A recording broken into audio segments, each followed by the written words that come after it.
Okay, so here's a quick guide on how to get started with WatchGuard and gain access to trials of the endpoint product if you've never used any of our solutions before. Start off by going to watchguard.com. When you're on that page, click on the login in the top right. In the login, click on create an account. Fill in your details. Once completed correctly, click on create account.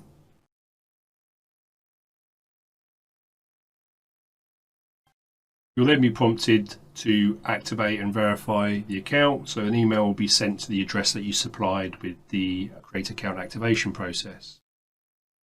I'll open the email that's been received. Click on the set password option. Provide it with a new secure password. Click on save password. Important to note that when you are creating an account, you do need to determine the location of where you're residing for data regulation and privacy requirements. So for myself here in the UK, I'm going to select Europe, save region. Confirm that. Region. So return to the WatchGuard login page, enter your credentials and click on login. This is the first time you're logging in. You'll need to agree to the end user license agreement. We're now logged in. This is typically an end user setup. So I'm logged in and I'm straight away landing on the support center homepage. That's our WatchGuard Cloud login created. We want to look at creating a trial for an endpoint product. So I'm going to go along to the top to My WatchGuard and click on WatchGuard Cloud. Once that's opened up, you can close down any pop-up notifications that might be being received with any news and update feeds. And you'll be able to see from that first initial login that you've got some of the options from our pillars of security options. Now we're looking at the endpoint security. So I can click on Start a Trial directly from within there, and that will take me to the administration trial section. If you inadvertently miss that step, you can always just go to administration trials within the console.